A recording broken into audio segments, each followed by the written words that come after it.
une justice pareille, où un homme a ôté la vie à une femme, sa compagne, et que quelque temps plus tard, vous avez un monsieur qui, on peut peut-être établir qu'il soit normal ou malade, parce que de toute façon, a ôté la vie à un gamin qui ne vous a rien fait tout sous prétexte que vous avez des problèmes avec son père, ça relève quand même d'un cas de pathologie, à mon sens. Je peux me tromper. Et quand vous avez donc ce dernier, bien qu'on n'ait pas démontré que c'était un cas de pathologie, ne soit pas. Il n'a pas d'abord été d'office interpellé, et puis finalement on l'a interpellé, on dit qu'il n'est pas sur dépôt de mandat provisoire, quitte à ce que l'on clarifie sa situation, il y a lieu de s'interroger. Vous savez qu'il y a plein de personnes interpellés, qui sont même écroués à la prison centrale de Konangui, dont les faits ne sont pas établis jusqu'à aujourd'hui. Si je prends par exemple ceux qui sont des criminels à col blanc, comme l'appelle souvent le président de la République, qui sont des détourneurs de deniers publics, dont on n'a pas établi la culpabilité, vous savez qu'ils sont en Konangui. Donc, ils ont été relaxés des années plus tard, après avoir indiqué qu'ils n'ont pas été... les plaintes donc oui, qui n'ont pas... avec que les accusations portées contre eux étaient fausses. Donc c'est aussi facile de mettre cela. Voilà, moi je pense que pour un cas où on a peut-être envie de décrire comment ça s'est passé, quels sont les mobiles, est-ce que le monsieur était normal, mais ce dont l'opinion a besoin, et c'est à juste titre, au vu de comment les choses se déroulent chez nous, du manque de confiance qui de plus en plus s'installe vis-à-vis de la justice, il y a lieu effectivement que vous vous posez la question et que les citoyens s'interrogent sur le fait que l'on n'ait pas jusqu'aujourd'hui des clarifications assez précises. Très bien, merci beaucoup. Avec vous, Menunga Paul, là, on va donc se demander, est-ce que comme solution, il ne faudrait pas mettre sur place des mécanismes spéciaux, n'est-ce pas, de justice accélérée, je vais appeler ça comme ça, pour des cas aussi sensibles, quand on a l'impression quand même que voilà, le sujet touche tellement et que cela pourrait être un double traumatisme pour les familles affectées. Est-ce qu'il ne faudrait pas penser à ce genre de, on va dire quoi, de système un peu accéléré? Non, contrairement au grand frère ou au père même Bikoro, oui, monsieur le politologue. Oui, pour moi, je pense que votre question a tout son sens. Parce que là, c'est une preuve que la justice camerounaise est dissymétrique. Ça veut dire qu'elle fonctionne avec deux vitesses. Elle choisit quand il faut accélérer et quand il ne faut pas accélérer. On se rappelle qu'il y a une dame qui avait uriné dans le coq. Et on a été capable de reconstituer les faits. Rapidement. Très rapidement. Là, on n'a pas parlé de présomption d'innocence et de tout ce qu'on nous raconte aujourd'hui. Sur la base d'une vidéo. Je vais arriver. Sur la base d'une vidéo, on a été capable de reconstituer les faits. Là, la justice a mis tout son arsenal et toute son ingéniosité. Et au journal de notre télé nationale, on a été capable de reconstituer les faits. Mais aujourd'hui, on a un assassinat, parce que les gens confondent, il ne faut pas confondre le meurtre et l'assassinat. L'assassinat, c'est quand vous ôtez à quelqu'un la vie de façon préméditée. Et là, on est dans un assassinat qui a, j'ai envie de dire, qui a heurté la sensibilité de presque tous les Camerounais. Et on veut vous évoquer des raisons aujourd'hui en réalité qui sont fallacieuses et qui n'ont pas d'importance. J'ai envie de vous dire que dans un pays, quand la justice est corrompue, parce que ce n'est même pas moi qui le dis, ce sont les rapports de la CONAC. Vous pensez que la justice est corrompue? Prenez les 10 derniers rapports de la CONAC. Ce n'est pas moi qui le dis, je dis prenez les 10 derniers rapports de la CONAC. La CONAC classe la justice depuis plus de 10 ans aujourd'hui parmi les 3 ou les 5 institutions les plus corrompues du Cameroun. Ça veut dire que ce n'est pas Menunga qui le dit, ce sont les rapports de la CONAC. Et dans un pays, en réalité, quand la justice est corrompue, tout est permis. C'est pour ça que quelqu'un peut tuer. Et on vous parlait de la présomption d'innocence. J'ai envie de vous dire que sur le plan juridique, il y a des fautes qui apportent l'exception à la présomption d'innocence. Les cas de flagrant délit. Parce que là, on était dans un cas de flagrant délit. On ne devrait pas nous parler de présomption d'innocence. Ça veut dire qu'on devrait agir immédiatement et nous produire les résultats. Parce qu'il ne faut pas faire comme si nous n'étions pas Camerounais. On a eu plusieurs cas comme ça où les gens ont réussi à gagner en temps et après on a oublié l'affaire. Ça veut dire qu'il faudrait en réalité qu'on ait des actions concrètes et en réalité que la justice, j'ai envie de dire, prenne ses responsabilités et dise le droit. Parce que dans le cas d'espèce, quand vous prenez le code pénal et vous lisez l'article 276, il n'y a que deux hypothèses. Soit l'assassin de Matisse est condamné à mort, soit c'est une prison à perpétuité. Ça, il faut dire ça aux Camerounais qui nous écoutent. Il n'y a que deux hypothèses. Soit c'est la condamnation à mort, soit c'est la prison à vie. Et il faudrait que ceux qui vont juger cette affaire diligentent cette affaire et appliquent le code pénal. Et je vais sortir en disant, par rapport à ceux qui disent que la justice a son temps. Non. Dans une société, on sanctionne pour corriger un comportement. Et il y a des fautes où on ne prend pas du temps. Et là, c'est là où je veux convoquer ma deuxième casquette de gestionnaire des ressources humaines. Quand on parle de fautes lourdes, on identifie la célérité. Parce que plus la faute est lourde, plus il faut rapidement sanctionner. Ça veut dire aujourd'hui que si on estime que l'assassin de Matisse a commis une faute lourde, la faute doit être diligentée, rapide, précise. Et j'ai envie de dire, elle doit correspondre à la vigueur de la loi. Donc il y a des fautes où la justice ne doit pas avoir son temps. La justice doit sévir à l'instant parce que je pense que toutes les preuves sont réunies. Plusieurs chaînes ont fait des commentaires, on a l'arme du crime. Donc on souhaite aujourd'hui que les faits soient reconstitués et que la loi soit dite pour que ça puisse corriger des comportements. Les précédents copanélistes ont évoqué le cas d'une dame qui a été tuée et on a condamné son mari. C'était 52 000 pour vous apporter les précisions avec suicide. Donc j'ai ajouté 6 000. C'était 52 000.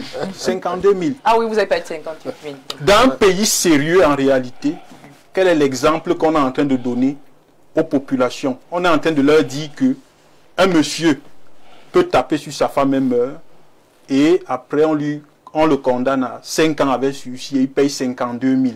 Quel est le message qu'on est en train de passer aux Camerounais? C'est que quand vous êtes entre guillemets du peuple d'en haut, vous pouvez commettre n'importe quel crime et on parle de présomption d'innocence. Il faudrait que de tels comportements et de telles attitudes s'arrêtent.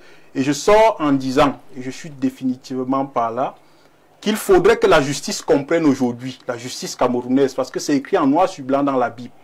C'est la justice qui élève une nation. Et c'est la justice qui affaisse une nation. Il faudrait que la justice camerounaise prenne ses responsabilités. D'accord. Voilà, merci beaucoup pour votre avis concernant cette mise en bouche. On va prendre un moment pour accueillir le prochain invité, le quatrième panéliste de ce soir, visage que vous connaissez également.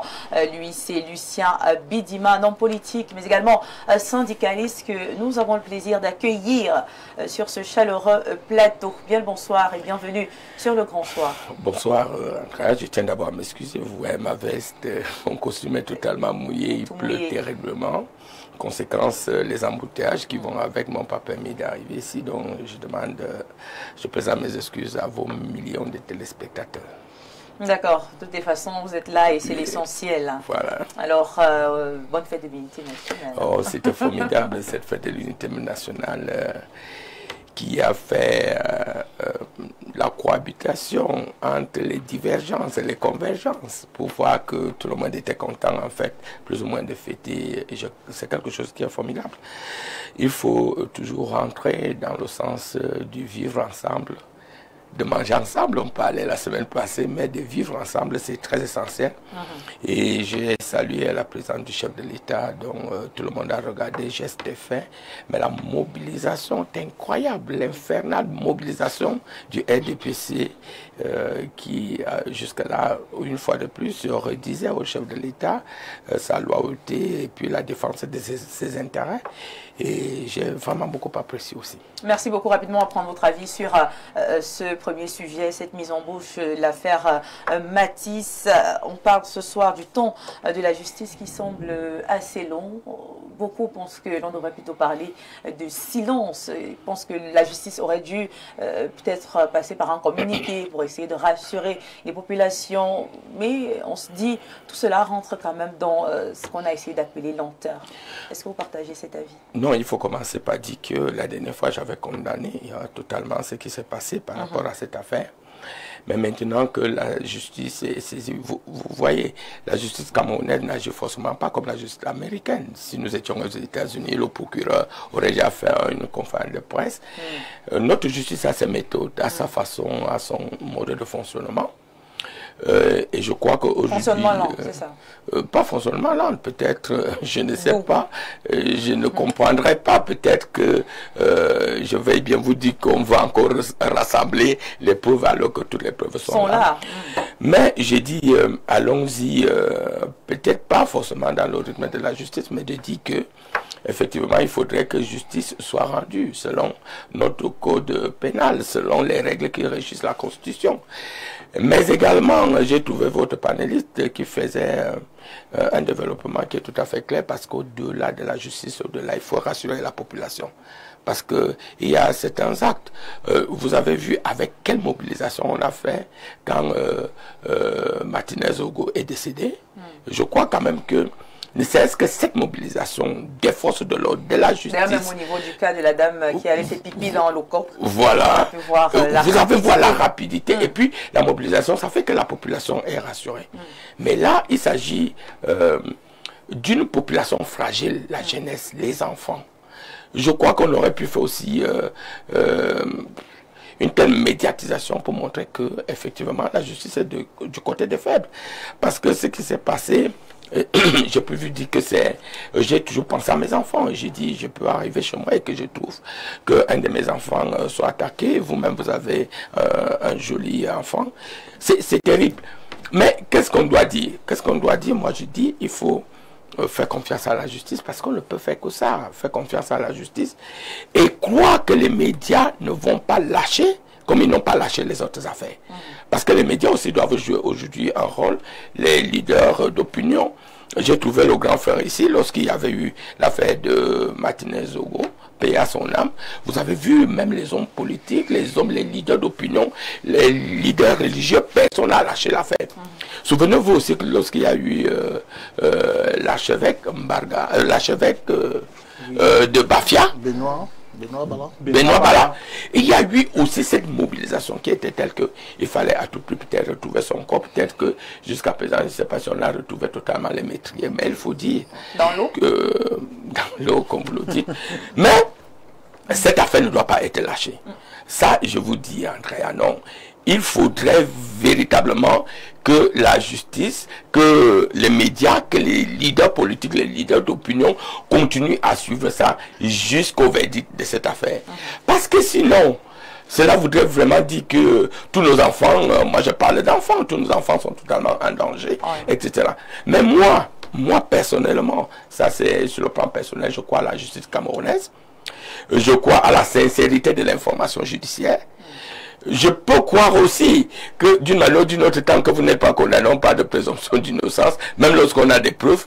Mais là, en tant que parent, je ne peux accepter qu'une telle douleur continue à planer et que quelqu'un continue à croire qu'il est totalement, il peut se pavaner. Parce qu'à un moment donné, on ne doit pas croire que la justice, c'est un aide de repos. Il faudrait justement que cette justice soit rendue. Je crois qu'elle sera rendue avec célérité. Et c'est pour ça qu'il ne faut pas lâcher. Vous les hommes des médias, je suis content que vous remettiez le problème sur le débat. Il faudrait que cela soit continuel. Pour que s'il y a des complicités tacites, des complicités de loge, des complicités je ne sais pas de quoi, qu'ils sachent qu'ils ne peuvent pas dicter, ne peuvent pas nous dicter leur loi, leur manière de vivre, leur façon d'adhérer à telle ou telle conviction, et que la vie n'a pas de prix, surtout la vie d'un enfant. Il faut aller jusqu'au bout par rapport à ça. Donc je crois que moi je continuerai autant que faire se peut à dire. Je ne connais pas. L'autre jour je me suis renseigné parce que je voulais me rendre dans la famille des concernés, et je crois que je vais le faire cette semaine ou la semaine prochaine. Et je crois qu'il faut former cette coalition-là pour que les gens se rendent compte qu'on ne peut pas accepter de tels actes. Voilà. Merci beaucoup, Lucien Bidima, notre 5e intervenant que nous allons également recevoir sur ce chaleureux plateau. Monsieur Emmanuel Mbenou du Sénacom. Bien le bonsoir. Bonsoir madame et bonsoir à tous mes copanélistes. Bonsoir surtout à tous les militants de l'Union démocratique du Cameroun. Donc nous avons pu voir le déploiement hier au boulevard de Vem, mais avec des originalités qu'on n'a pas... L'UDC. L'UDC, qu'on n'a souvent pas vu sur la scène du défilé. Et c'est bien qu'il y ait des choses comme ça, des innovations qui rompent avec la monotonie. Ouais, c'était véritablement un très beau défilé hier. On a vu beaucoup de messages, de belles tenues, des pas assez esquissés. C'était magnifique. Pour cette année, on a eu l'impression que, je sais pas, il y avait un événement assez particulier, mais c'était bien, on célébrait l'unité nationale. Alors, puisque vous nous rejoignez et que nous parlons déjà de notre premier sujet, on revient donc sur l'affaire Matisse, décédé. Quel est votre sentiment par rapport à cette affaire? Est-ce que vous aussi, vous pensez que les populations ont raison de se plaindre de cette lenteur? Écoutez, il y a un peu plus d'une semaine, on était sur ce plateau et on a débattu de cette affaire. Bon, ma position, ça n'avait pas encore mis le temps que ça a mis aujourd'hui. Vous ne pensez pas que ça prendrait autant de temps? Oui, comme l'a dit monsieur Mununga, il s'agit d'un flagrant délit. Je pense que les juristes disent que l'aveu, c'est la meilleure des preuves. Et ça ressemble à l'aveu. C'est-à-dire qu'on t'attrape sur le fait. Il n'y a pas à dire qu'on cherche les preuves ou alors la police est en train de faire de la recherche scientifique. Donc, des recherches scientifiques. Nous pensons que, au-delà de ce que mon ami Lucien dit, l'impression que le commun mortel a, c'est que la justice camerounaise, c'est une justice à double vitesse. Peut-être elle corrobore le fait d'un politicien de l'Hexagone qui avait dit il y a quelques années que selon que vous êtes riche ou pauvre, la justice est blanche ou noire. Elle va vous déclarer coupable ou non coupable, ou alors elle ne va pas s'exécuter.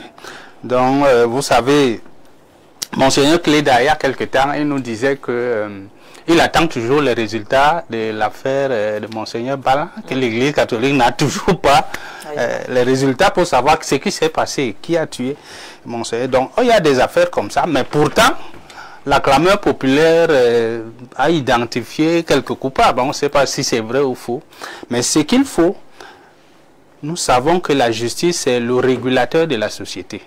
Si la justice ne permet pas à la société d'être régulée en rendant des décisions qui satisfont la majorité, en tout cas les justiciables, ça crée un climat où c'est la loi de la jungle, où c'est l'état de nature qui va prévaloir. Donc, pour ce cas de ce jeune garçon qui a brutalement été arraché à la vie, vraiment ça fait mal à tout le monde. À tout le monde, et je pense que au moins pour cette affaire, on a envie de voir la justice s'accélérer. Comme c'est de nous dire que le temps de la justice.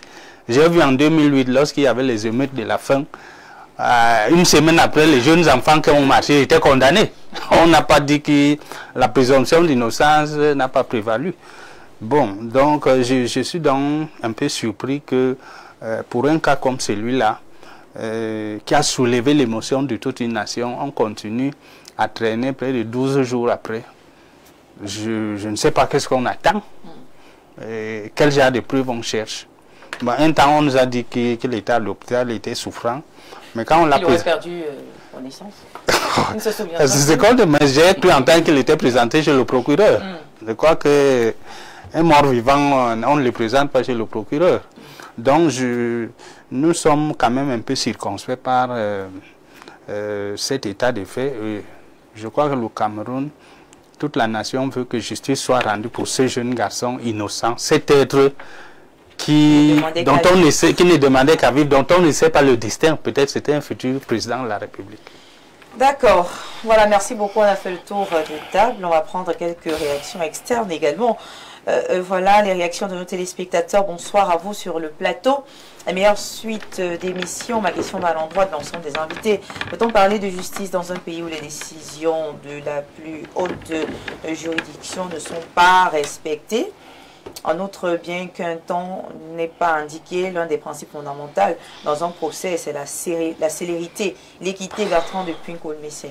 Donc la question, c'est laquelle? Peut-on parler de justice dans un pays où les décisions de la plus haute juridiction ne sont pas respectées? On va poursuivre d'abord avec la lecture des messages. Bonsoir le plateau. Voilà, ce petit est déjà parti. Mettez-nous les... Oh non, c'est pas gentil ça. Hein. C'est comment... Bonsoir le grand soir. Vraiment merci pour votre panel de qualité. Chaque soir, c'est triste de voir des gens... voilà, raconter des chimères, on ne va pas citer des noms, des chimères, et nous sommes très déçus derrière le petit écran de voir que vous voulez politiser tous les débats pour montrer combien vous aimez ce pays alors que vous le détruisez chaque jour. La justice, c'est pour normer le comportement et veiller à la non-récidive. Merci pour le jeune politologue. D'accord. Bonsoir madame. Bonsoir à tous les panélistes. Très beau discours, monsieur Bidima. Vous êtes un honnête personnage et un modèle à suivre. Monsieur Yumbi, depuis Yaoundé, votre fils. Bonsoir, Viviane, Andrea, ainsi qu'à votre panel. Pour être honnête, il faut dire que la justice camerounaise a un fonctionnement à la géométrie variable. Lorsque vous êtes une personne du sérail, les méthodes de traitement sont souples, contrairement aux personnes du bas peuple ou encore des opposants au régime. Nous assistons à plusieurs cas où la justice est fébrile. Parmi les exemples, nous pouvons citer des cas de détournement, voilà, liés au Covid-Gate, et voilà. Oh my God. Alors, nous avons plusieurs cas pareils, cela n'est plus nouveau. Les amis de monsieur Bidima nous conduisent au chaos. C'est monsieur Oumba depuis Yaoundé. Vos amis, monsieur Bidima, conduisent au chaos. Alors bonsoir à tous. Si les hommes politiques parlent de l'unité nationale et ne cessent d'interroger le code électoral, alors il est aussi temps d'interroger la Constitution sur la peine de mort. L'assassin de bébé Matisse mérite la peine de mort. Et condoléances, la famille éprouvée vivement bébé Matisse et Kuala Noé de Daïdo depuis Douala. Alors, notre message, bonsoir, le grand soir. Affaire Matisse, le temps de la justice me semble bien long. N'oublions pas que le bourreau de ce petit avait 2 semaines avant ôté la vie d'un autre homme. Peut-être est-ce que nos autorités devraient s'inspirer de la manière avec laquelle le cas de l'assassinat du petit Bouba en Côte d'Ivoire avait été géré. C'est à cause de la lenteur de la justice et sa différence dans le traitement des cas que ce petit Matisse s'est retrouvé sur le chemin de cet assassin. Je suis pleinement d'accord avec l'argumentaire de M. Menunga. Bertrand depuis Marois. Bonsoir le panel, je pense que si la justice tente de faire ce qu'elle est en train d'organiser là, le peuple va régler ce problème autrement. Je pense que ce monsieur a aussi des enfants qui vivent au Cameroun. Bonne émission. Bonsoir le panel. Grand merci à M. Menunga pour son argumentaire sans Dadodia. Bonsoir au panel, bonsoir Viviane. Dans tous les services publics au monde, il y a des affaires à traiter en urgence. Et si on ne peut pas évoquer une quelconque raison pour retarder cette condamnation, probablement, il y a anguille sous roche. Quand on est malade, on ne se retrouve pas au bar. Amara, depuis Abidjan. Bonne émission, merci aux populations d'Abidjan qui nous écrivent et qui nous suivent également ce soir. Viviane, bonsoir. Voilà, la couleur te va ravir, merci. Bon début de soirée. Comment êtes-vous surprise de voir une justice inféodée par le pouvoir exécutif tranché rapidement? Le temps de la justice ne saurait être celui du peuple souverain en ce moment où je continue d'attendre sur la montagne sacrée les assassins du célèbre homme de médias Martinez. Massok Thomas. Ah, vous connaissez? Un style particulier. Ah, d'accord, ok. D'accord, voilà, merci beaucoup. Hein. On va prendre peut-être 2 réactions de ce côté. Et ensuite, on pourra refermer cette première partie. Alors, bonsoir à vous sur le plateau. Il faut éviter que la justice soit accélérée. Nous sommes en phase d'enquête. Et la justice, après inculpation, va donc commencer son travail. Le cas Martinez-Ogo est un cas de précipitation des enquêtes. Et la justice, voilà, sont maintenant bloquées en phase du procès à René de Marois, qui estime que la précipitation n'a pas été favorable et donc il faudrait plutôt voilà, prôner pour la lenteur. Non, pas pour la lenteur, pour le respect du temps, des process et des procédures.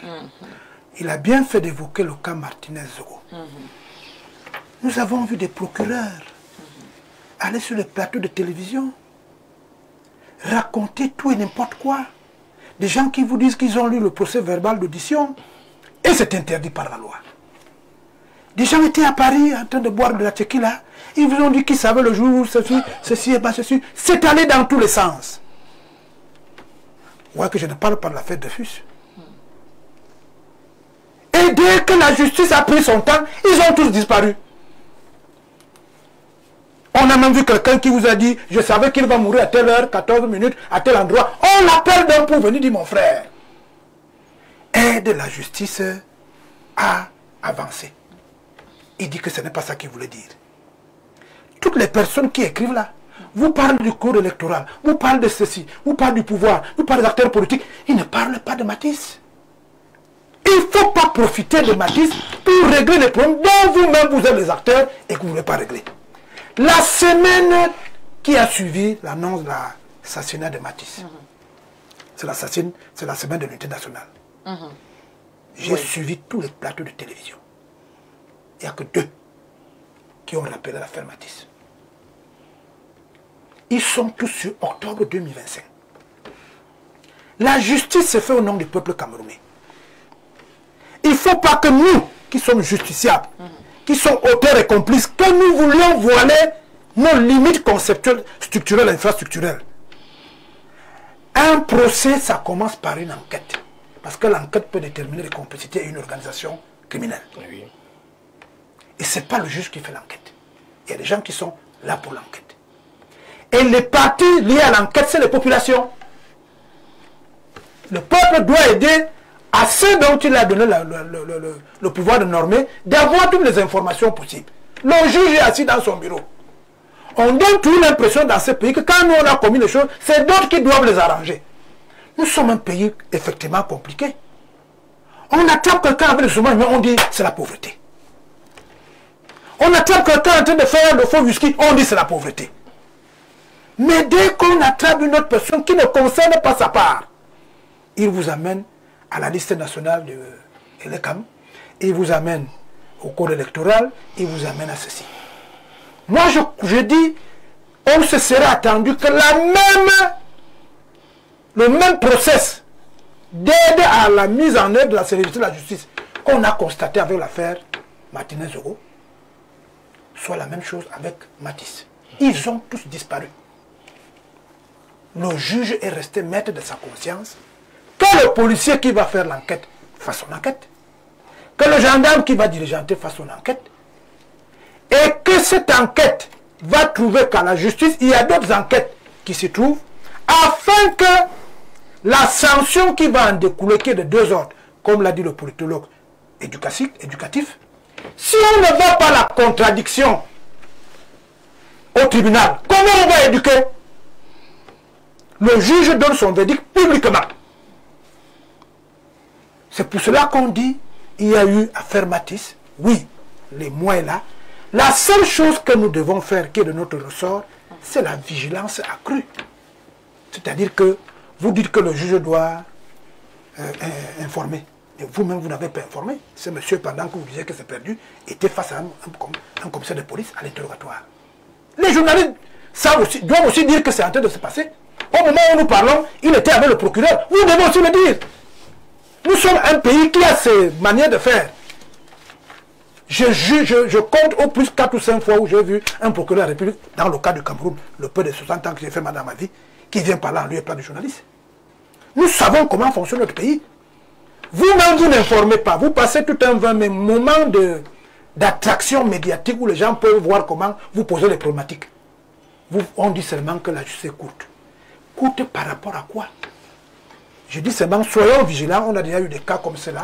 Laissons pour une fois, parce qu'il s'agit d'un bambin qui n'a pas demandé à mourir pour les fautes de son père. Un bambin dont la maman au moment où je vous parle est en train de vivre une émotion. La même chose qu'on a faite pour le jeune homme qui a insulté le chef de l'État. 34 avocats. Je ne vois pas 34 avocats derrière le parent de Matisse. Parce qu'au moins l'avocat lui rentre dans le processus d'accélération du temps que vous voulez qu'il soit très court. D'accord. Pourquoi un coup, vous êtes tous à gauche, quand un autre coup arrive, qui est un cas qui concerne tout le monde, Ce n'est pas politique, ce n'est rien. On aurait donc dû voir la société civile qui semble bien défendre des cas comme cela, les acteurs politiques dire, bon, mettons en berne nos histoires de octobre 2025. Il y a un enfant qui est mort. Du fait de notre manière de gérer les affaires publiques, dès que tu as un problème avec quelqu'un sur le plateau, il te donne un coup de poing. Ce n'est pas bon. D'accord, merci beaucoup, c'est bien compris. Mais qu'est-ce qu'on fait concrètement? Parce qu'on a l'impression quand même que ceux qui nous écoutent n'ont pas la solution concrète. Je dis que le grand frère qui est là de manière la langue, je ne sais pas pourquoi vous nous égarez. C'est mon job. Oui, c'est ça, je le reconnais. Mais dans votre sagacité là, vous mobilisez les ressources pour égarer l'opinion. Et ce n'est pas bien. Vous accusez. On a donc la chance qu'il va non, c'est pas orienter l'opinion. Ne parle plus de moi. Oriente donc l'opinion. Après le débat il est interactif, forcément. Tout à fait. Je rebondis sur ce que vous avez dit. J'ai rebondi aussi sur vous. Ouais, sans vous attaquer. Orientons dans l'opinion. Et sans vous avoir coupé aussi. Je vous écoutez attentivement. Donc je vous prie, tout à fait, cher aîné, de m'écouter en indiquant que allons-y, Hubert. Ne perdez pas l'opinion. D'abord, la première chose. L'affaire Martinez, si on peut convoquer la question de la célérité, est différente de l'affaire Matisse. Pourquoi? On a retrouvé Martinez mort en Bruxelles. Ah, je ne sais pas trop c'était où là. Dans un bosquet. À Ebongo. C'est pas. Le petit garçon, on ne l'a pas trouvé mort seul. Un. Il est mort devant les gens. Deux. Ses frères. Avec des témoins. On l'a vu ancrer. Trois. La preuve en est que la population s'est mobilisée net après pour en faire la justice populaire. Voilà, la justice populaire. Donc c'est différent. C'est la première des choses. La deuxième, c'est que il ne peut pas vous faire à vous, journalistes de procès, de mettre cette affaire sur la table en indiquant qu'on aurait pu, on aurait dû. Ça, c'est la deuxième chose. La troisième, les avocats se mobilisent contre qui ou pour qui. Dans l'affaire, le ministère public s'est saisi de l'affaire. Comprenez un peu? C'est-à-dire que s'il y a éventuellement des gens qui pouvaient se mobiliser, c'est derrière le présumé assassin. Mais s'il y avait une mobilisation, derrière ce monsieur, comme nous allions encore nous lever pour indiquer que, mais bon sang, où va-t-on? Après, naturellement, il a droit à une défense. Dit-on souvent, même le terroriste le plus dangereux peut être défendu. Mais je dis qu'il ne faut pas perdre les gens dans cette affaire. Ce que nous disons, c'est que plein de gens sont en prison, à Kondangui. Alors nous parlons. Sans que l'affaire soit même convoquée au tribunal. C'est ce que nous disons. C'est-à-dire que ce qui aurait apaisé le cœur, puisque là on est dans la logique de l'apaisement, et là on est dans une mission publique, pour indiquer que le fait que ce monsieur se balade, soit dans le commissariat à une chambre, ne rassure pas justement la dame qui vient de parler, la mère de l'enfant. Ce qui aurait pu calmer le cœur de cette famille, c'est de savoir que même si le procès, l'affaire Martinez n'a pas encore été élucidé jusqu'à date, mais tout au moins, le fait que l'on soit au courant que tous ceux qui ont été cités dans cette affaire sont soit en prison, quel que soit leur rang, soit libre. Enfin, soit en prison pour la plupart. Soit libre. C'est ça la phrase française. Ça veut dire qu'il y a une précipitation. Je dis encore que tous ceux qui sont, la plupart de ceux qui ont été cités dans cette affaire, quel que soit leur rang social aujourd'hui, je ne veux pas les citer ici, sont en prison. Ça calme la famille de Martinez. Et l'affaire continue son chemin. Et au bout du processus, vous voulez alors de toutes les actions judiciaires, il sera établi qu'ils ont été condamnés, ou alors ils ont été détenus de manière provisoire et de manière abusive, la justice également va se prononcer. On ne peut pas venir nous discret ici en nous indiquant qu'on aurait dû, on aurait pu, on parle de l'unité nationale. L'unité nationale, la question, peut-être on pourra faire un parallèle plus tard, mais je refuse que l'on, monsieur Lucoro, espère en parole. Vous voyez qu'il n'a rien dit sur lui-même, vous n'avez pas aidé la justice. Donc pour appeler à ce que la justice soit accélérée, point barre. On dira que c'est un flagrant délit. On n'a pas besoin d'enquête. De mener des enquêtes. Oui, parce que on a toutes les preuves que c'est le monsieur qui a commis le forfait. Quand tu as flagrant, oui, non, je dis, vous avez toutes les preuves que le concerné, c'est lui qui a commis le crime, sauf ce monsieur qui a l'autre piste. C'est un procès, le procès veut dire il est contradictoire. D'accord, s'il vous plaît. Oui, monsieur le Sénat, vous allez mais il est en prison.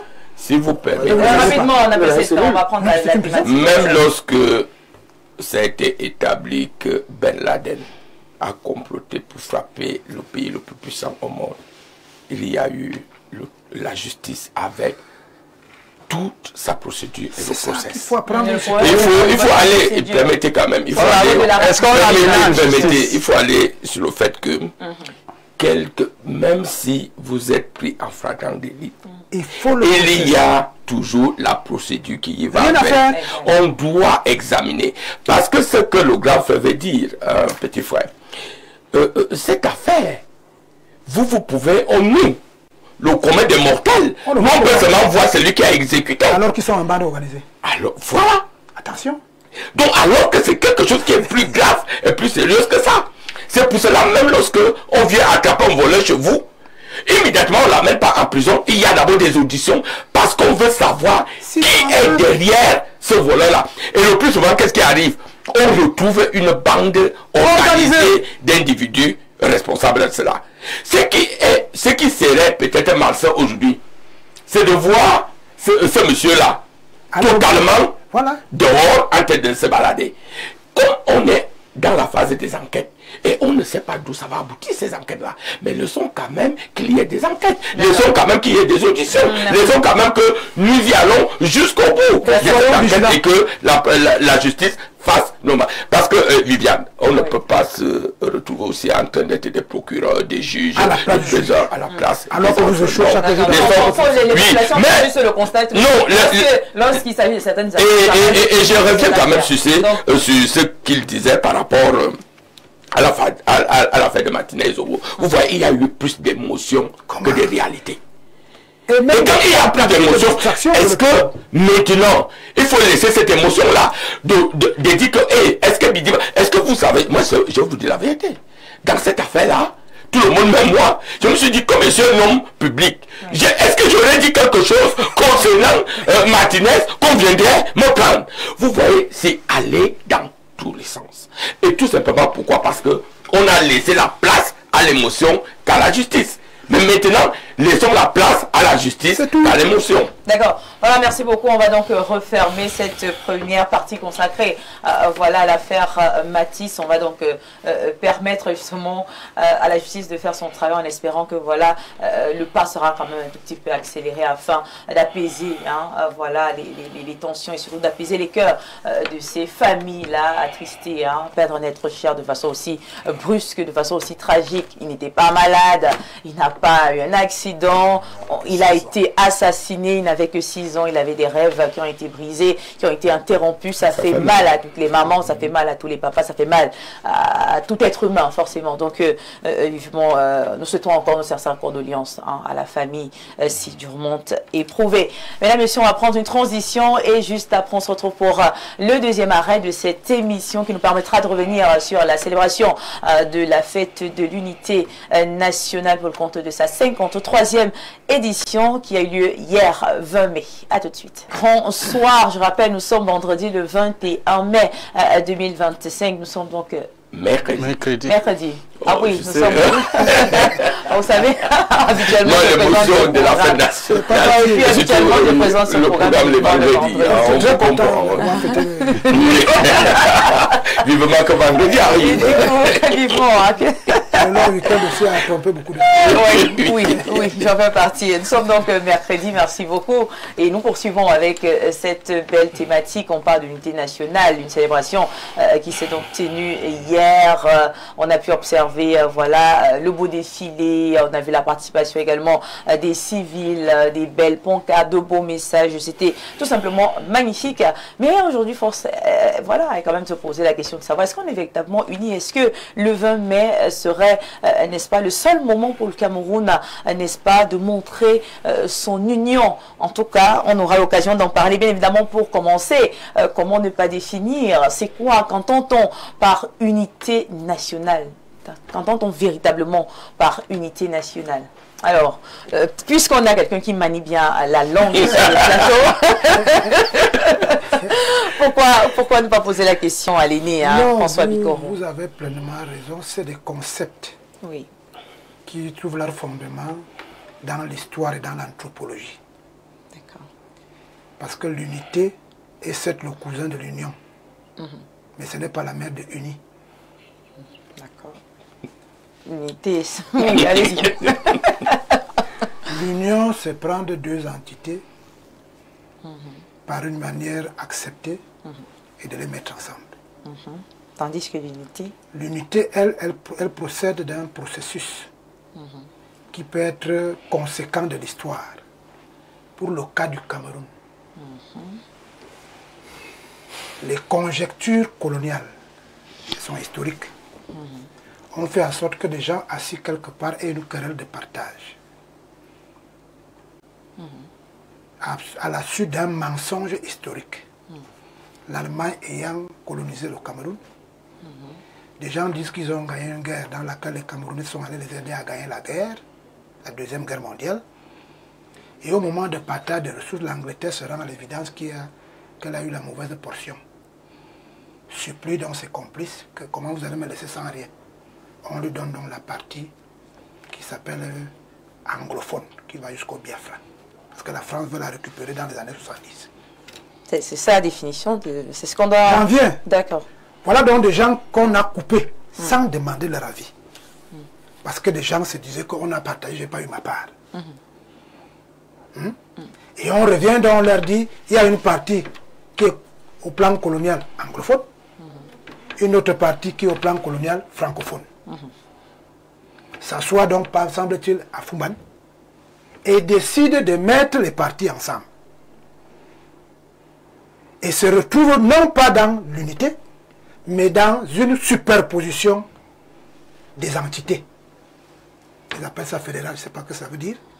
Et en 72, pour le cas du Cameroun, quelqu'un estime qu'il peut revisiter l'histoire et donner dans le subconscient des habitants de cette histoire qu'ils étaient partis, pas de leur fait, et qu'ils sont revenus, et que les générations futures doivent savoir qu'ils sont ensemble. On appelle donc ça unité. Mais quand on parle d'unité nationale, on parle de partage, on parle de vivre ensemble. Non. On parle d'amour. Non. Le Cameroun n'ayant aucun problème avec le Gabon, ils sont dans l'unité de la CEMAC. Mais ils ne mangent pas ensemble. Les concepts ont leur valeur.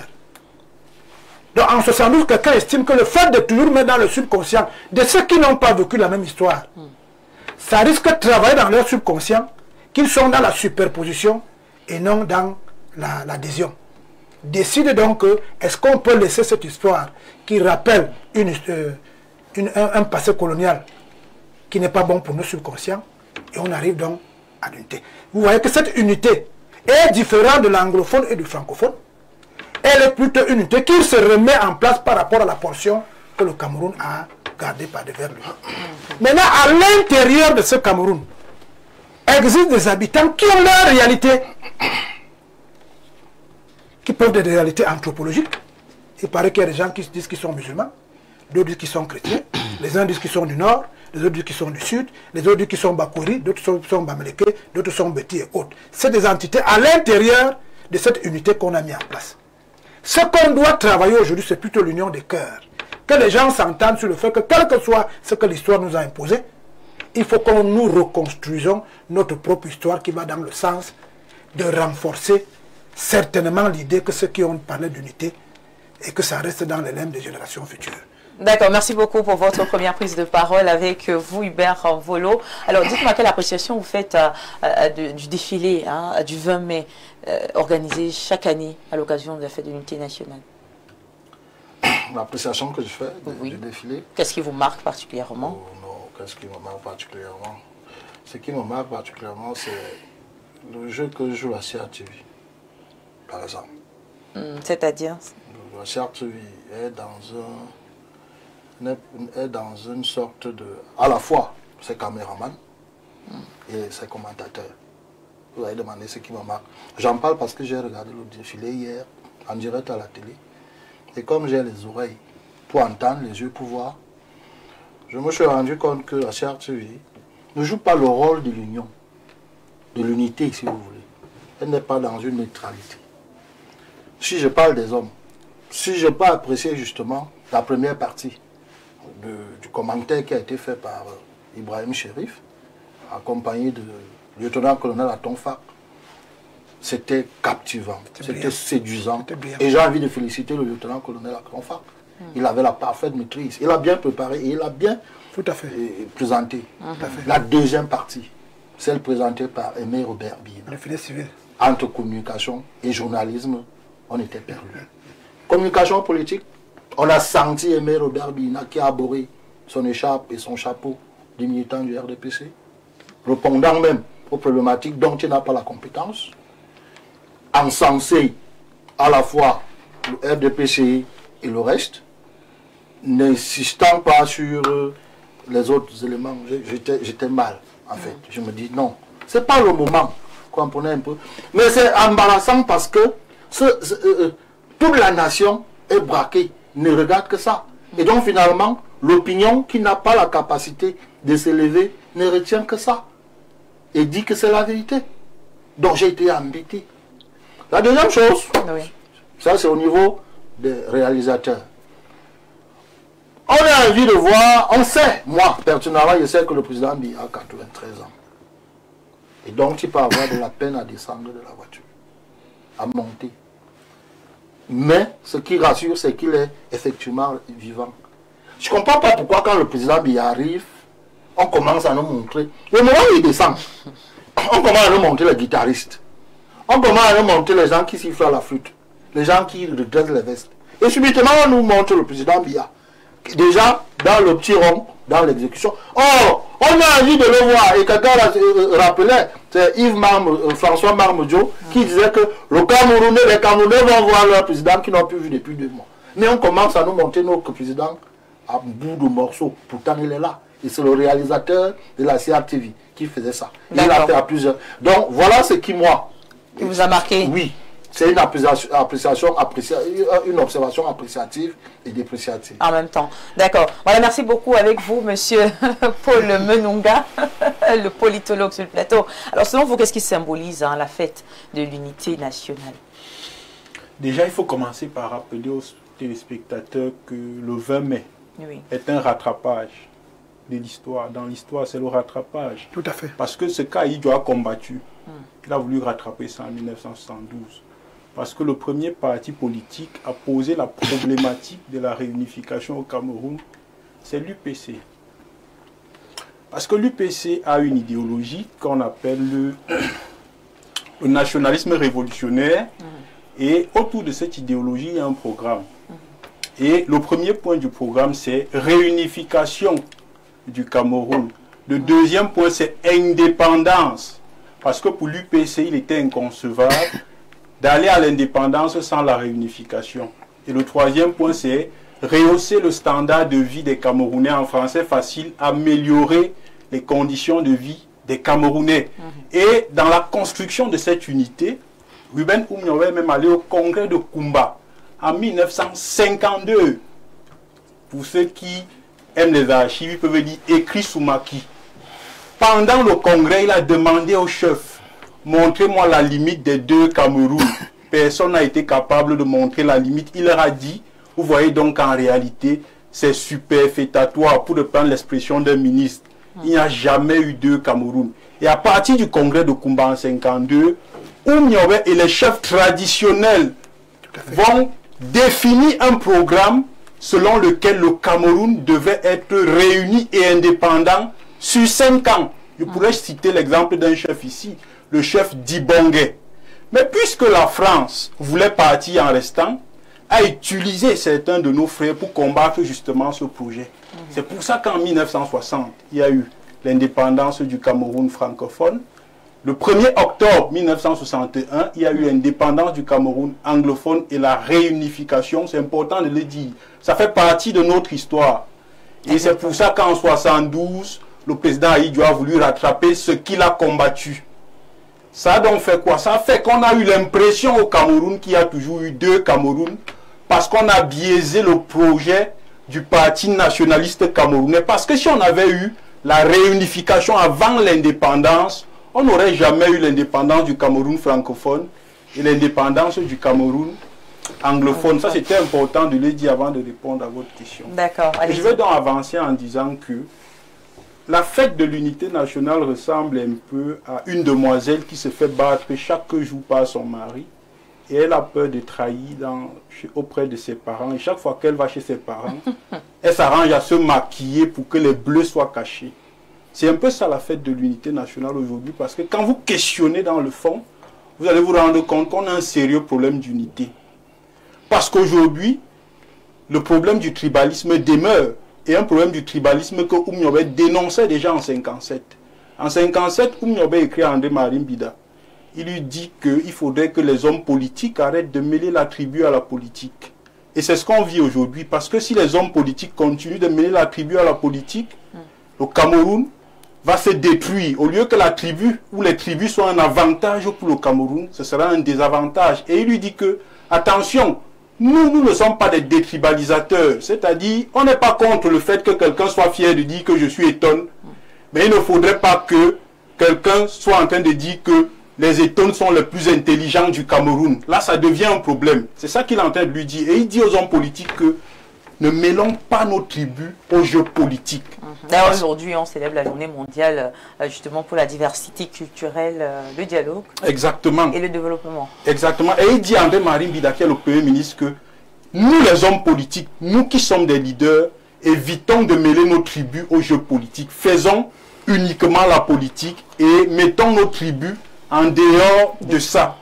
Et aujourd'hui, quand vous observez justement le Cameroun, vous allez vous rendre compte que les piliers de l'unité nationale sont galvaudés. Le premier pilier de l'unité nationale, c'est la justice. On a parlé de ça à l'introduction. Et on trouve le lien entre les deux sujets finalement. Justement, parce que dans un pays, quand la justice est corrompue, tout est permis. Les injustices sont permis. Dans un pays, quand la justice est corrompue, les prostituées passent pour les dames nobles, les assassins pour les hommes intègres et j'en passe. Dans un pays, quand la justice est corrompue, il n'y a pas de justice sociale. Dans un pays, quand la justice est corrompue, je peux venir, j'arrache votre téléphone et je vous mets en prison parce que la justice est corrompue. Donc le premier pilier déjà de l'unité nationale a un problème. Et je renvoie toujours les Camerounais à aller lire les rapports de la CONAC. Ce n'est pas moi qui dis, c'est la CONAC. Et la particularité des rapports de la CONAC, c'est que c'est un sondage auprès des Camerounais. Et ce sont les Camerounais même qui disent que parmi les institutions les plus corrompues, il y a telle institution, telle institution, telle institution. Donc ce n'est pas moi qui dis. Quand la justice est déjà corrompue dans un pays, il y a un sérieux problème. À côté de la justice, il y a les décisions de gouvernance qui posent un problème. On a quand même l'impression, quand je parle même d'impression, c'est parce que je suis poli. La gouvernance est exclusive au Cameroun. Elle exclut les Camerounais d'en bas, j'ai envie de le dire. Et on a l'impression qu'on a une gouvernance qui n'est faite que pour les Camerounais d'en haut. Les Camerounais vont vous demander de l'eau potable, vous allez leur organiser une Coupe d'Afrique des Nations. Les Camerounais vont vous demander des routes, vous allez construire le stade Olembe. Les Camerounais vont vous demander du travail, vous allez leur réciter l'impôt substitution qu'on ne voit jamais. Ça pose un problème fondamental. Et à côté de ça, il y a la forme même du défilé. Parce qu'à la fin, qu'est-ce qu'on retient du défilé? C'est que le RDPC a fait une démonstration de force. C'est ce qu'on retient du défilé. Parce que moi j'aime la Bible. Dans la Bible, on dit que mieux vaut la fin d'une chose que son commencement. Comment le défilé est fini hier? Avec le RDPC. Avec la communication. Alors que c'est la fête. C'est la fête de tous les Camerounais. Je ne sais même pas ce que les partis politiques partent chercher dans le défilé là. Il serait plus judicieux de voir des associations culturelles défiler le 20 mai au lieu de voir des partis politiques. Donc j'ai envie de dire que dans le fond comme dans la forme, il faudrait qu'on essaye de revoir la fête du 20 mai. Je ne suis pas contre cette fête, c'est normal qu'on puisse célébrer notre unité, mais il faudrait que dans la forme, qu'on revoie comment on la fête, et dans le fond, qu'on revoie les décisions de gouvernance. Parce que, j'ai l'habitude de dire, et je sors par là, le patriotisme est un sentiment. Et on entretient les sentiments, qu'on ne vous trompe pas. Pour que votre femme continue à vous aimer, vous devez entretenir le sentiment là. Ça veut dire que sentiment d'amour. Si justement si elle vous a aimé parce que vous aviez l'habitude de lui garder les mambos, les bonbons, le jour que vous arrêtez ça, ses sentiments vont prendre un coup. Ça veut dire que quoi? Si vous prenez des décisions qui ne permettent pas aux gens d'être fiers de dire que je suis Camerounais, à un moment, malgré cet amour-là, ils ne se sentiront plus Camerounais. Donc, il est grand temps que ceux qui nous gouvernent apprennent à prendre des décisions qui vont nous permettre d'être fiers d'être Camerounais. Et une fois qu'ils prendront cette décision, vous allez vous rendre compte que la fête de l'unité sera vraiment la fête de tous les Camerounais. D'accord. Voilà, merci beaucoup. Hein. On va également passer la parole à M. Emmanuel Benon. Quels sont selon vous les enjeux de la fête de l'unité nationale hein, pour justement l'UDC qu'on a vu défiler hier? Oui, l'UDC a défilé hier comme tous les partis représentés à l'Assemblée nationale. Et de la plus belle des manières. Mais maintenant, je peux faire un commentaire sur l'unité nationale dont nous parlons. Vous savez, les grandes nations se sont façonnées sur des personnages historiques.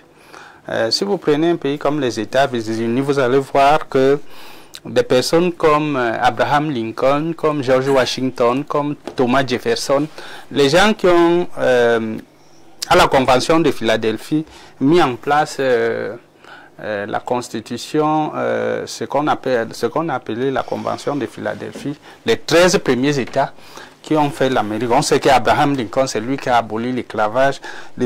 On sait que Thomas Jefferson, c'est l'un des rédacteurs de la Constitution des États-Unis. C'est des personnages qui marquent.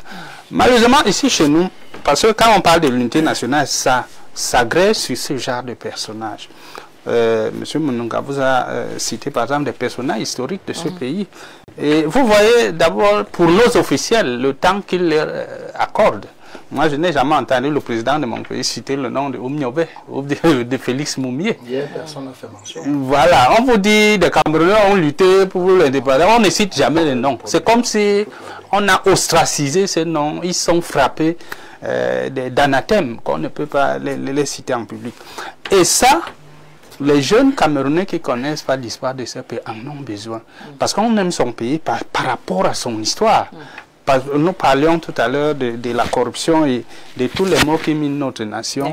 C'est parce que vous avez vu des hommes intègres comme celui-là, comme Oumiobe, que la France a dit, bon, nous on va te donner tout ce que tu veux, mais laisse-nous diriger. Il a dit non. Si vous donnez ça au Bassa et les Boulous, les gens du Nord, les Bamenda vont faire comment? Or, aujourd'hui, on va pour une miche de pain, quelqu'un est prêt à vendre même toute sa tribu. Donc, l'unité nationale, moi, de mon point de vue, c'est vraiment une construction qu'il faut que les Camerounais s'asseyent, jettent la base. Parce qu'on ne l'a jamais fait. Hein. Je me souviens qu'en 1959, le président de l'association des étudiants camerounais et M. Moumié se sont retrouvés à New York avant l'indépendance pour demander à M. Aïdjo, qui était de la délégation française, que, asseyons en tant que Camerounais, mettons en place les bases sur lesquelles notre nation va fonctionner. Et c'est M. Morizet, qui était le chef de délégation, qui a décidé que M. Aïdjo ne parle pas avec les nationalistes. Vous comprenez que le destin du Cameroun a été décidé par les autres. Donc, qu'est-ce que vous voulez de ce point de vue? Comme M. Monunga l'a dit, la réunification avant l'indépendance, c'était le programme de l'UPC.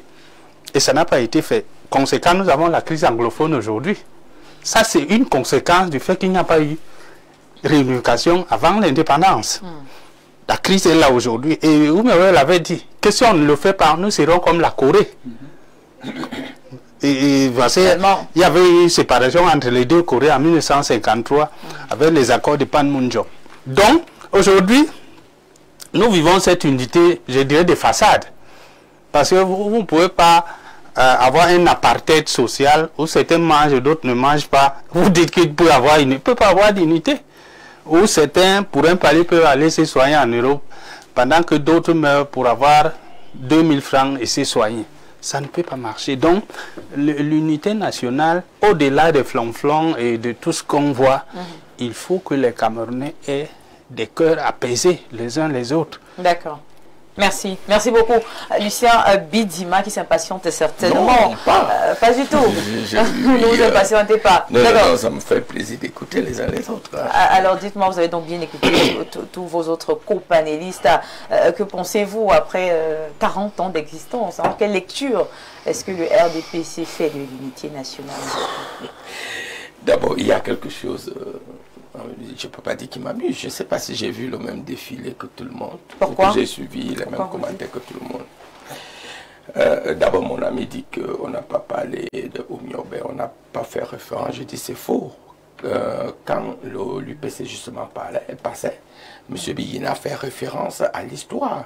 C'est-à-dire citer les grands nationalistes. Je parle du président de la République, le premier des Camerounais. Vous avez parlé, c'est comme si d'un de deux. Et le petit frère dit non, écoutez, le RDPC ne doit pas défiler, il faut que ce soit les Camerounais, les associations culturelles. J'ai envie de me poser la question, si les gens, les personnes qui abordent le statut du RDPC ne sont pas les Camerounais, si là-dedans on ne retrouve pas les anglophones, les gars du Nord, les gars de partout, si ce n'est que les gens d'une partie de notre pays qui viennent pour défiler. Mais non, il faut cesser de stigmatiser cela. C'était quand même des milliers de personnes, des dizaines de milliers de personnes, il faut les respecter. L'unité nationale ne doit pas seulement être le fait de soi-même. Lorsque vous dites par exemple que M. Biyina a fait un commentaire, mais non, il faut le dire. C'est peut-être qu'il a donné son point de vue par rapport au débat constitutionnel aujourd'hui. S'il a dit ce qu'il a dit. Il a tranché. Qu'il est tranché, il n'est pas juge. Il n'est pas le président de la Cour. Non, il n'est pas le président de la Cour. Il dit que tel candidat ne peut pas aller aux élections. Il n'a pas qualité pour le dire. Il n'est pas le président de la Cour constitutionnelle. Autant, il peut dire, moi j'ai suivi dans la chaîne concurrente de celle-ci, écoutez un peu d'Info TV. Ça, je ne voudrais pas dire le nom de la chaîne. Après le défilé, quand ils ont fait leur journal, ils se sont arrangés à voir là où le RDPC a eu des problèmes. Et de nous montrer que le MRC, là où le MRC a défilé, suivait mon regard et a dit du n'importe quoi du RDPC. Mais là, nous savons, nous sommes dans la démocratie. Non, la chaîne nationale... L'autre problème de l'unité nationale, c'est justement l'acceptation de l'autre, du point de vue de l'autre, de la manière de faire, de la manière de gérer, même de la manière de gouverner, d'accepter qu'aujourd'hui, que vous le voulez ou pas, il y a un parti politique qui est au pouvoir et que nous irons aux élections. Si le peuple camerounais décide autrement, nous allons accepter. On ne peut pas passer tout le temps à critiquer les autres. Si on n'a pas prononcé le nom de son père, il faut forcément qu'on le prononce, même quand on ne doit pas le prononcer. J'ai quand même envie de dire que les uns et les autres attendent leur tour. Mais pour le moment, il y a le président Paul Biya qui est au pouvoir. Alors, mais je reviens 40 ans. Vous avez parlé de 40 ans. 40 ans, je crois que le RDPC est le seul parti qui réunit non seulement tout le monde, dans toutes les régions, dans toutes les familles, je veux même le dire. Le RDPC est le seul parti, on le trouve, tous les militants de partout. Et regardez quand même, suivez l'évolution même du président de la République. On a beau aimer, on n'est pas aimé Paul Biya. Dans tous les discours de Paul Biya, l'unité nationale, la paix des cœurs, la manière de gérer ensemble a toujours été son leitmotiv. Qu'on l'aime ou qu'on ne l'aime pas. Le président Paul Biya est quand même aujourd'hui celui-là. Parce que l'un des facteurs de l'unité aussi, c'est la liberté de penser, de parler. La liberté de la parole. On a beau dire le Cameroun est quand même l'un des rares pays, effectivement. On peut se mettre à dire de n'importe quoi, à insulter le président Paul Biya et à sortir d'ici sans problème. Ce pays est celui-là qui est en consul permanent. Parce qu'on va me prendre les exemples. J'ai suivi ici les exemples des États-Unis. Les États-Unis ont combien d'années d'existence? On oublie que le Cameroun, sur ce plan, n'est qu'un jeune pays. Moi, j'aime bien écouter le grand frère Bikoro parce que il y a l'analyse anthropologique qu'il ne faut pas mettre de côté. J'ai vraiment écouté l'histoire que le petit frère faisait. À un moment donné, il faut apprendre. Mais ce que je veux condamner, on a beau dire, Viviane, qu'on dise que nous sommes superposés, on va faire comment? On ne va plus jamais diviser ce pays. Il faut seulement dire à tout le monde que nous sommes dans un construit permanent. Et que la crise anglophone, forcément n'est pas la crise pour séparer le Cameroun de deux. Quand on regarde finalement la réalité aujourd'hui, les instigateurs de cette crise, qui sont tapis dans l'ombre à l'étranger, avaient un seul but, un seul objectif, c'est de renverser le gouvernement de Yaoundé. Ça aussi, nous en avons des preuves aujourd'hui. Le sujet. Aujourd'hui, j'ai l'impression qu'on s'éloigne un peu. Non, on ne s'éloigne pas. On ne s'éloigne pas. Pour dire, je réponds, pour dire aujourd'hui que le problème de l'unité, c'est le problème de vous et moi. accepter les règles qui nous unissent. Accepter les règles qui régissent le fonctionnement de notre pays. Accepter la diversité culturelle qui aujourd'hui doit être un facteur de développement. Accepter la diversité politique, c'est-à-dire la divergence que les uns et les autres peuvent poser, et en disant que oui, si celui-ci diverge, c'est mon ami ici. Il a beau diverger de sa conviction politique, mais quand on se retrouve ensemble, nous sommes dans un même Cameroun. Il faut l'accepter. Alors, mais le fait de l'exclusion des autres, le petit frère a dit quelque chose qui était très important. Quel est le vrai problème aujourd'hui? C'est que lorsqu'on superpose la tribu par rapport à la politique et même à son pays, et lorsqu'on peut penser que parce que je suis de tel, je suis plus intelligent que tel, ou que l'autre est en train d'échouer parce qu'il a coalisé avec tel, ou au lieu d'analyser le problème sur le plan réaliste, on fait référence à la tribu et ça devient un problème. Et à partir de là, on peut se retrouver comme au Rwanda. Parce que ça, c'est très grave. Et ça, j'apprécie ce qu'il a dit. Parce qu'il faut aller en profondeur par rapport à ça. Et ça rejoint l'analyse anthropologique du grand frère. Lorsqu'on ne va pas accepter qu'effectivement notre histoire a été écrite par les autres et que ce n'est pas une histoire vraie, lorsqu'on ne va pas accepter que quand vous êtes à Douala, vous partez à Boya, vous allez trouver les familles qui y sont. Quand vous êtes à l'ouest, vous partez au nord-ouest, vous allez trouver presque les mêmes familles. Quand on ne va même pas accepter que lorsque vous êtes à Kiossi, vous traversez seulement à Ebebiyine, ce sont presque les mêmes personnes. Et que c'est les autres qui sont venus à nous dire, vous êtes anglophone, vous êtes francophone.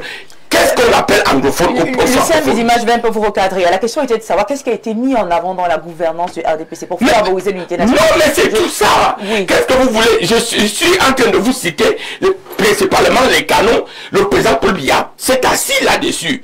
C'est-à-dire l'acceptation de l'autre. C'est-à-dire le regard positif de ce que l'autre peut faire. C'est-à-dire mettre tout le monde ensemble. Regardez par exemple le gouvernement. Aujourd'hui, le gouvernement n'est pas constitué que des responsables du RDPC. Dans le gouvernement, on retrouve même d'autres partis politiques. Et j'ai aimé hier, lorsque Biyina, le même Biyina, a dit, au fait de ne pas le savoir, la deuxième plus grande force politique au Cameroun, c'est l'UDP. Parce qu'on est fort par rapport à ses élus. Et tout cela ne doit pas nous exclure, nous écarter de la réalité. Quelle est la réalité aujourd'hui, Viviane? C'est que on croit que les autres font mal et ils ne sont pas camerounais. Et que c'est nous, même si nous sommes en Europe, nous sommes n'importe où, en fait, nous sommes des meilleurs Camerounais. Vous avez vu le traitement parfois qu'on a réservé au président Paul Biya à l'étranger. Certaines personnes. Mais à partir de là, il n'y a même pas le respect de l'éthique. Parce que l'éthique aussi est quelque chose de très fort. Alors moi je conclue en disant, non, on ne peut plus dire qu'il n'y a pas l'unité. Mais il faut respecter les principes qui régissent même le courant de l'unité. Le grand frère, il les a plus ou moins mis en place. Il y a unité, mais on recherche la meilleure illustration. Mais quelle illustration vous voulez quand je suis même avec Viviane sur ce plateau et qu'à la sortie d'ici, vous et moi, malgré nos divergences de point de vue, pas vous, parce qu'on ne peut pas avoir des divergences. Lui, malgré nos divergences de point de vue, ce petit frère, justement, nous allons sortir et aller manger à boire ensemble tout à l'heure. D'accord. Vous voulez quelle sorte d'illustration? Quand dans un pays, on peut empêcher à certains Camerounais d'aller dans une partie du pays en vous disant non, rentrez chez vous, vous êtes les étrangers. Non, parce qu'on connaît cet exemple-là. Mais si on a vu ça ici, il ne faut pas. On a vu ça ici, instrumentalisé par les camarades. Ne prenez pas l'exemple d'un certain nombre d'individus à la cohésion et qui sont très bien placés. Que je fais la différence entre les gens tapis dans l'ombre au niveau de la Basque et les frères de l'Ouest qui eux, ils sont hospitaliers parce que moi j'ai fait l'Ouest et je continue à faire l'Ouest. La majeure partie de mes amis sont de l'Ouest. Ça n'a rien à voir avec quelques individus au niveau de l'Europe appelant Basque. Moi je parle du Cameroun. Ça t'amène à l'Europe. Quand vous voulez dire un Cameroun va faire campagne à l'Europe, on lui dit rentre chez toi. C'est vrai que c'est un exemple comme ça. Merci. On va passer la parole à François Bikoro. Tout à l'heure, justement, il n'a pas eu l'occasion de véritablement. Moi, vous savez, quand moi je les écoute, Viviane, mais quand moi je parle, on ne m'écoute pas. Vous avez beaucoup de temps de parole. Voilà, François Bikoro qui a certainement quelque chose à rajouter. Ma chère fille, on ne change pas de barque au milieu d'un fleuve. La politique camerounaise est essentiellement constituée d'impostures et d'hypocrisie cognitive. Regardez le débat. C'est le 20 mai que vous avez là. Le 20 mai, ils se retrouvent, ils parlent de tout et de rien. Ils vous disent, ils ont faim, ils ont des costumes de 600 000 sur eux. Où est ça, M. Bikoro? Où sont les costumes de 600 000? Monsieur, peut-être que M. Bidjama a le costume de 600 000. C'est son camarade d'ailleurs. Mangez bien. Il y en a qui ne sont pas bien avec lui, il faut le dire. Vous voyez la chambre du 20 mai. Le président de la République, Paul Biya, assis là. Ils ressortissent de tous les coins du pays. Vous les avez acceptés sans considération de leur origine ethnique. Mais sur la base d'un objectif commun à atteindre. Éduquer la masse critique. Même au sein de leur formation politique, pour ceux qui sont organisés. À l'UDC, il y a 1 million de personnes qui sont à l'UDC. Mais on l'a choisi parce qu'il a une expertise sur cette thématique. Mais le drame, c'est que nous sommes en pleine période électorale. Vous forcez les gens à être hypocrites sur le plateau. En tout cas, je pense à octobre 2025. Vous aussi? Vous aussi? J'ai bien dit, nous sommes tous hypocrites posters sur ce plateau. Merci. C'est-à-dire qu'on leur parle de l'Azerbaïdjan et vous parlez de Paul Biya. Or, nous parlons de quelque chose qui dépasse le cadre de Paul Biya. Alors, dites-nous, quels sont donc, à votre avis, les choses lesquelles les acteurs devraient surfer pour améliorer? On ne nivelle pas les talents à la base. L'unité nationale. L'unité, c'est la cohésion et l'harmonie entre les hommes et les groupes. Oui.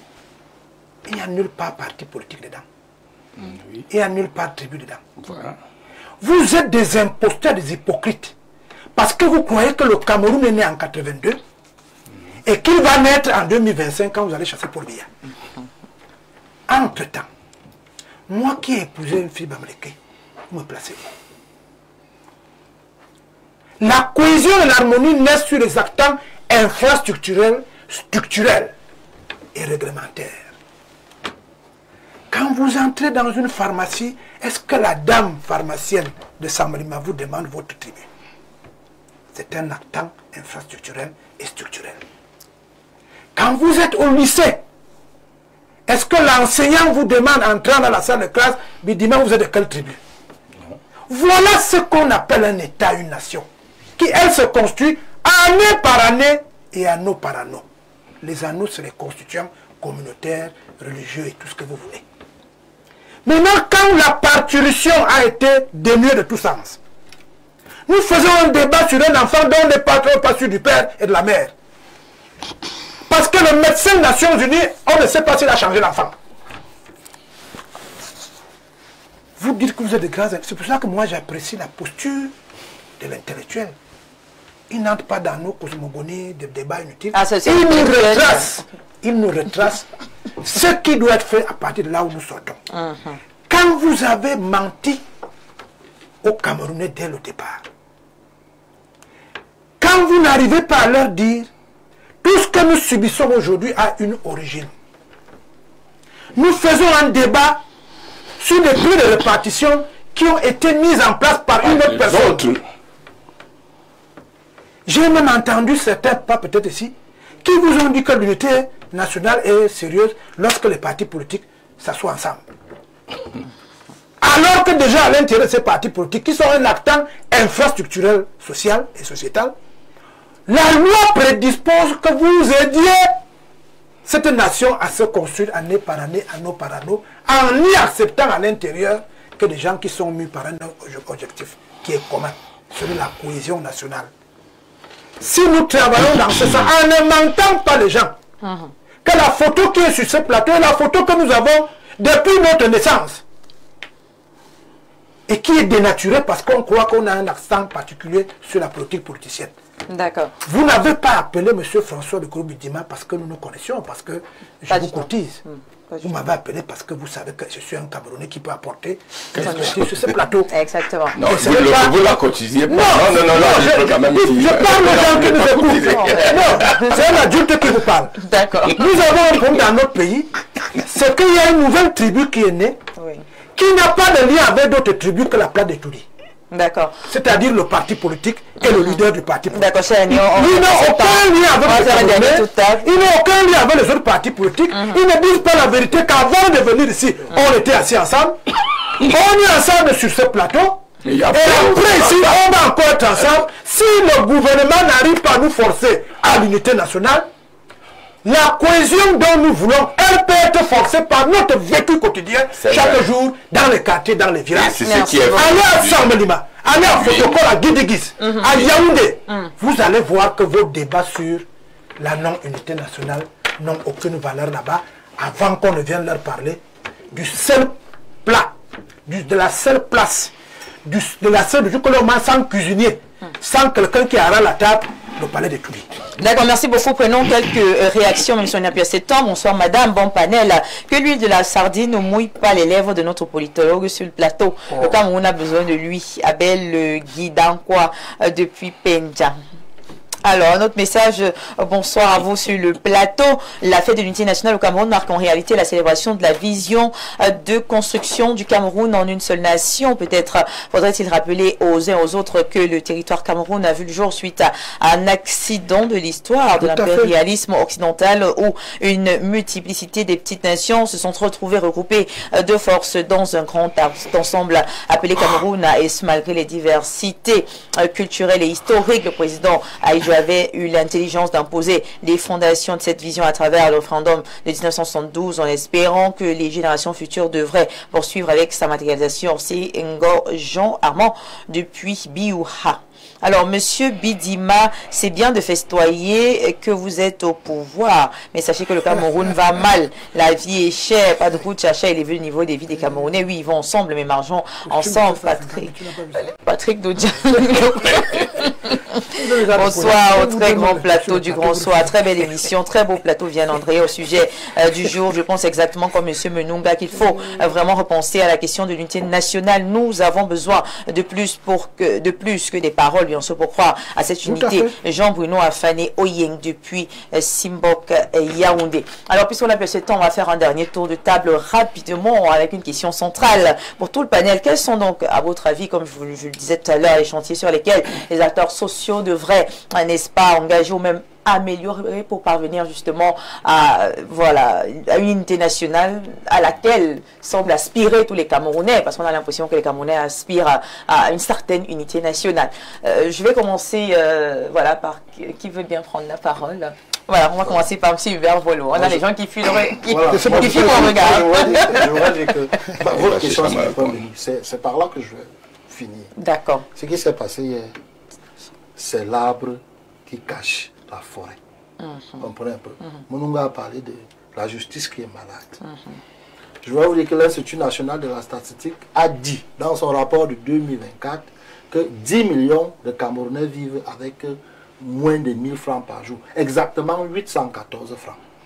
Vous me démontrerez comment est-ce que 10 millions de personnes peuvent être en union quand elles ne mangent pas. Je vais vous rappeler qu'alors nous parlons, plus avec un tiers des enseignants du Cameroun sont à l'étranger. La bonne partie au Canada. Rapidement. Non, c'est les éléments qui montrent. Oui, je suis d'accord. Oui. Et c'est pour ça que je dis que, puisqu'il faut parler des chantiers, il faut résoudre le problème de la nourriture dans ces pays. Il faut distribuer ça. Il faut résoudre ce problème avec, puisque c'est un problème de gouvernance. Oui. Il faut permettre aux enseignants de ne plus, empêcher aux enseignants de ne plus partir en résolvant également leurs problèmes. C'est que par là que, effectivement, l'unité peut être véritablement amorcée. Magnifique, merci beaucoup. On passe la parole à votre voisin le plus proche. Oui, moi je veux dire en une minute tout simplement que j'ai été un peu stomatiqué d'entendre que M. Bikoro dit que c'est une mauvaise chose que les partis politiques, par exemple, puissent se retrouver. Vous savez, on dit toujours que le poisson pourrit par la tête. Et de mémoire de Camerounais, depuis que le président actuel est au pouvoir, il ne me souvient pas que même lors des crises graves, il a appelé la classe politique, comme on le voit souvent ailleurs, dans d'autres pays africains, parce que si je parle de l'Europe, il va me dire qu'ils vont 200 ans de démocratie.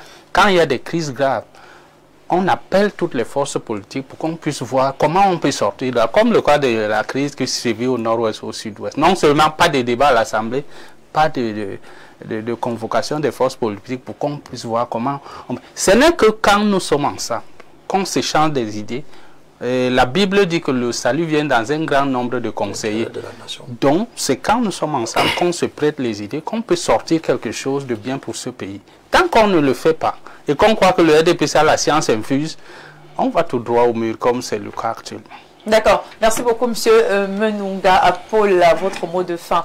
Non, je dirais simplement qu'il faut maîtriser son histoire. Et pour résoudre le problème d'unité, il faut justement convoquer les problèmes historiques. L'UPC, déjà pour résoudre ce problème, avait proposé qu'on ait une langue nationale autour de laquelle on va effectivement construire notre unité. Parce que quand vous convoquez même la conception objective et subjective de la nation, parce que moi je préfère la conception objective, une nation s'unit autour des éléments objectifs, parmi lesquels la langue. Aujourd'hui, il est impérieux que le Cameroun ait sa langue. Ça peut sembler banal ce que je suis en train de dire, mais je vais vous rappeler que même en France, il y avait plusieurs langues et on a décidé d'adopter une langue. Ça veut dire aujourd'hui qu'il nous faut une langue. Il faudrait qu'on améliore notre gouvernance. Et c'est là où je suis d'accord avec le grand frère Bidima qui a dit que l'unité est une construction permanente. Et parce que c'est une construction permanente, c'est pour ça qu'on vous dit donc qu'il faut améliorer la gouvernance. Parce que l'amélioration de la gouvernance va donc permettre que cette unité-là puisse, j'ai envie de dire, tendre vers la perfection. Donc je dis, il faut s'appuyer sur les éléments comme la gouvernance, la langue et même l'éducation. Parce que notre éducation aujourd'hui nous rend extravertis qu'introvertis. Parce que, et je sors par là, quand vous prenez par exemple l'histoire qu'on nous a enseignée à l'école, on nous a plus parlé de Mao Tse-tung que de Ruben Oumniobe. On nous a plus parlé du général de Gaulle que Kodo Sende Afana. Donc voilà un ensemble d'éléments qu'il faut mobiliser pour, j'ai envie de dire, parachever la construction de notre unité nationale. Magnifique. François Bikoro, votre mot de fin. Je suis membre d'une association qui s'appelle Filiation Multi-Ethnique, Together 237. Nous avons deux préoccupations. La première a été déclamée par le politologue tout à l'heure. La fondation a été faite sur le sable mouvant. Dès qu'on a appris au Camerounais que c'est Paul Biya qui est le chef de tous les malheurs, chacun a démissionné. De tous les bonheurs. Chacun a démissionné le matin et dans la nuit, il fait exactement ce qu'il doit être fait. Le chef de tous les bonheurs. Nous pensons que depuis 1960, si on avait axé l'unité nationale sur le mariage peut être physique, le mariage peut être économique, il peut être culturel, il peut être sociétal. Et je vous ai dit tantôt que quand je vois la ville de Douala et de Yaoundé, qui sont les meilleures choses de notre pays, je constate qu'il y a l'unité nationale dans notre pays. D'accord. Et je dis encore, ne faisons pas les débats sur l'unité nationale avec les acteurs politiciens en période électorale. D'accord. Merci beaucoup. On va terminer avec Lucien Bidima. En une seconde, vraiment, votre mot de fin. En une seconde. Hein. Faites cet effort-là. Non, oui, en une seconde, je peux seulement convoquer l'éthique, l'acceptation de l'autre, le respect des règles que nous-mêmes nous sommes fixées, que ce soit sur le plan constitutionnel, que ce soit sur le plan de la loi, et le respect de l'aîné. Il ne faut pas continuer à faire ce conflit de générations et croire que les autres ont forcément mal fait et que c'est nous qui sommes en train de bien faire. Et cette unité va connaître un moment capital, que vous le voulez ou pas. Et j'appelle déjà les uns les autres en octobre. C'est terminé. Il faudrait qu'après ça, qu'on accepte D'accord. Voilà, merci beaucoup. Merci encore à tous nos panélistes. Emmanuel Benoît qui était de la partie, Hubert Volo, merci à notre aîné François Bikoro, Lucien Bidima, merci à vous Paul Menunga, merci donc pour tous ces avis éclairés, merci également pour votre fidélité, chers téléspectateurs. Ce débat qui nous rappelle donc que l'unité nationale ne saurait être décrétée, mais devrait se construire, n'est-ce pas, en respectant voilà, le dialogue, la vérité, en respectant surtout toutes ces valeurs de justice. Il faudrait également noter à la fin de cette émission que bien évidemment le 20 mai pourrait rester un moment fort, mais qui devrait plutôt être également, n'est-ce pas, un moment de vérité, un moment de bilan véritable, n'est-ce pas, et il est bien, n'est-ce pas, de parler d'unité nationale, de célébrer l'unité nationale, mais il sera encore mieux de vivre véritablement cette unité au sein de nos quartiers, dans nos maisons, dans nos institutions. C'est donc sur ce que s'achève ce programme. Je laisse en compagnie de la suite. Bien sûr, vous aurez juste après le 19h notre édition voilà, du journal en langue anglaise, et par la suite à 20h ce sera le journal en langue française. Portez-vous bien et rendez-vous demain, s'il plaît à Dieu, pour notre édition de Le Grand Soir sur Info Télévision. Bien le bonsoir à tous.